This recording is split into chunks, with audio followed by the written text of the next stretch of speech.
بخش یک نوار بدنام کننده حکومت پیشین افغانستان از طرف طالبان در جمهوری چخ سر و صدای زیاد به پا خیزاند.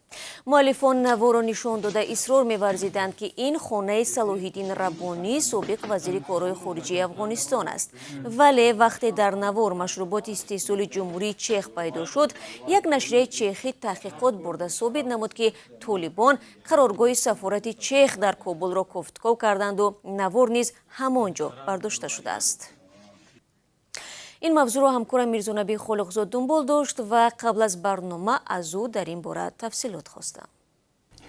بله، واقعا نوارهای بدنام کننده رهبران حکومت پیشین افغانستان در شبکه اجتماعی زیاد پخش شده با واکنش‌های جدی روبرو شدند.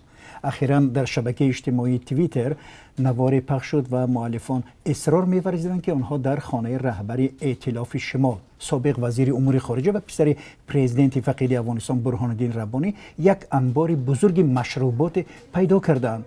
طور در این نوار دیده می شود اکثر شیشه های عرق و شراب و پیوای استحصال جمهوری چخ بودند. خبرنگاران نشریه چخی اکتوال نیسیزد در جریان یک تحقیقات معین کردند که کوفتکو طالبان نه در خانه ربانی بلکه در تهخانه سفارت جمهوری چخ در کابل است. نمایندگان رسمی این سفارت به روزنامه گفتند که هنگام ترک اضطراری کابل آنها فقط سندهای مخفی را محو نموده مجبور بودند حتی ماشین‌های سفارت را در فرودگاه کابل ترک کنند. همین گونه در شبکه‌های اجتماعی نواری پخش شده بود که گویا در خانه نایب پرزیدنت افغانستان امرالله صالح طالبان اصلاح بعد از 6 میلیون یورو پیدا کردند. بعداً این خبر آشکار کرده شد و معلوم شد که اطلاع فیکی بی اساس بوده است. سوال دیگری من از میرزا نبی خالقزاد این بود که بدنام کردن منصبداران سابق حکومت افغانستان به طالبان چی می‌دهد؟ ببینید، به قبل کارشناسان گروه طالبان که یک ماه این جانب کابل را در دستشان دارند میخوان نه چون یک گروه آشوبگر بلکه یک حکومت غمخوار مردم و مبارز به امان فساد و حامی اسلام جلوه دهد. متاسفانه طور میبینیم طالبان تغییر ایمیج خود را از بدنام کردن منصبداران حکومت پیشین آغاز نمودند و چندان موفق هم نیستند. در ادامه من پرسیدم که آیا منصبداران سابق با یگان جنایت عیبدار می شوند که در خانه آنها کوفتکو صورت گرفته است؟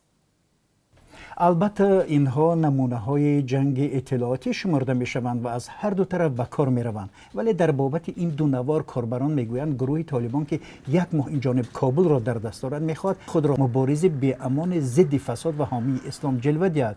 ولی فاش شدن حقیقت نوارها ضربه جدی اطلاعاتی به خودشان میزنند. در مقابل در شبکه‌های اجتماعی نوارهای از اعتراضهای ساکنان مناطق مختلف از جمله قندهار و پنجشیر پخش شده است که طالبان مردم این محل‌ها را زوراً از خانه‌شان بیرون می‌کنند. این دخالت به خانه‌های شخصی مردم است، همچنان که نوارهای پیشینه دخالت و کوفتکوی خانه‌های سران مقاومت را نشان می‌دهد. هفته گذشته حکومت نروژ گفته بود که طالبان سفارتخانه این کشور در کابل را نیز کوفتکو کردند.